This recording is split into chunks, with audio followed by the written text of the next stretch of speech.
What's going on, guys? ShadowNinja here, and today I want to talk about Season 4 of Year 3 for Rainbow Six Siege, and it's going to be a very interesting one. They didn't really give too much information, but from the details, we're going to be getting a map set in the mountains of Morocco. So, if you don't know where Morocco is, I don't really either. I will probably throw something on the map. I'm pretty sure it's an Asian country. Almost certain, but yeah, somewhere on the screen there should be, the map of Morocco and its location and where it's located in the world, but that really has no relevance, to be honest. It's gonna be set in the mountains. They say it's gonna be a beautiful oasis, so that's gonna be really interesting. These maps look very beautiful, and I don't want to take that from them. I just really hope it continues to feel good from a gameplay point of view. So they pretty much said that they're bringing forth a map that represents the pinnacle of military training facilities, and I don't really know what that means ideally. Are we gonna get a Hereford base-ish style map where it's kind of like a training?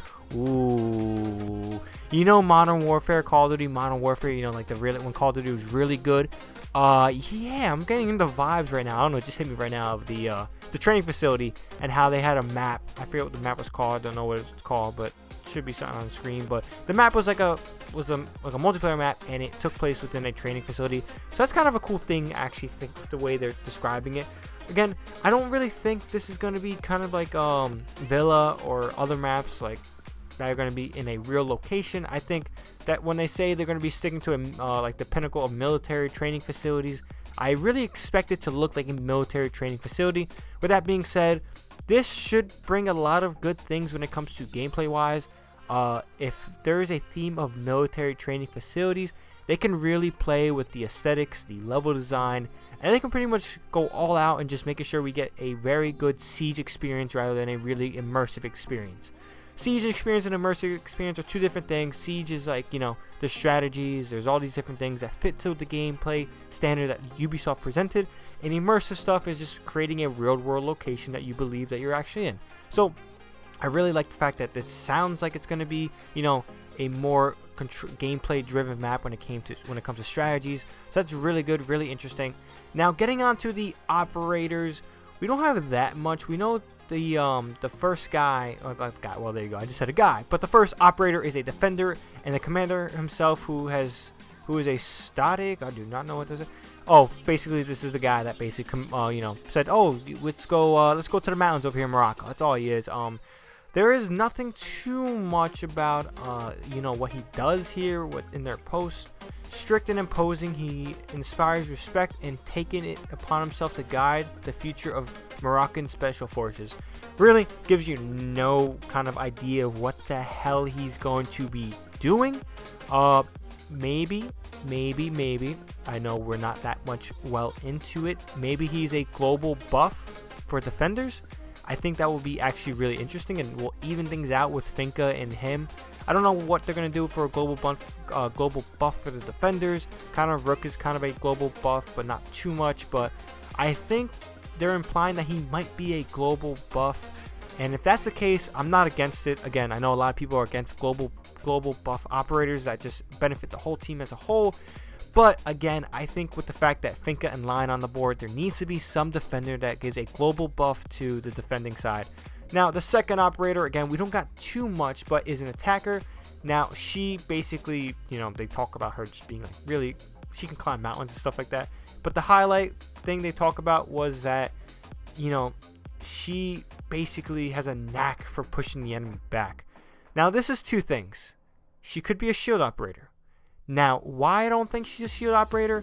Basically, they said she crossed the Sahara, climbs up the Alps, trek through Asia's rainforest, marches along the Arctic Circle, and she still returned to her unit in operational shape. So I don't know what this really means, like when it comes to her being a shield op. I don't really know why you want to bring a shield to a rainforest or Arctic Circle, but when it talks about she has a knack for pushing the enemy back, there is a possibility that she will be a shield operator. And I don't know how I feel about that. I highly doubt she is, but there is a good chance she is. I don't think so. Personally, I think we're going to get another 3-speed, maybe a 3 armor attacker. I highly doubt that, because 3 armor attackers are kind of useless.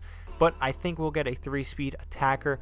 I'm not against that. I love my 3 speeds. I know some people don't like 3 speeds, but either a 3-speed or a, actually no.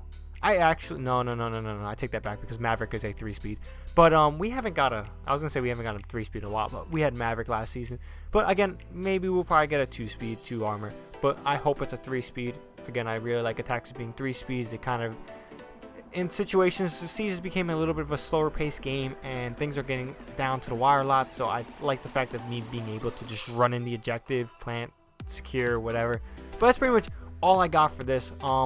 This is all, again, just speculation. They have not announced anything concrete. We just know that the map is set in Morocco, in the mountains, and that's pretty much it. There is pretty much a couple of, like, there's a GIF on Twitter. There's all these different other stuff. But besides that, there is not that much going for it. We just got an announcement. And they also revealed that during the, you want to get a full reveal on November 17th and 18th during the Pro League Finals. They're going to be having a full reveal. Now, this is pretty traditional, what they've been doing with the Pro League matches and the finals and revealing on Twitch. This is pretty much standard. So November 17th, November 18th, we're going to get a full reveal of this operation.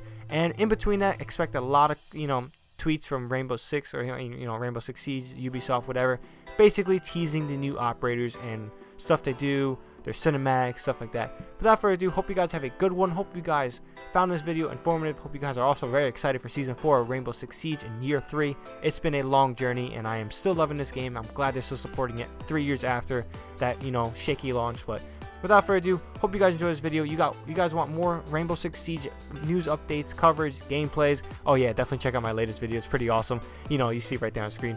But hope you guys enjoy this one. Without further ado, have a good one. Again, Operation Win, Bastion, looking promising, sounding promising. But until next time, guys, ShadowNinja here, and I'm out.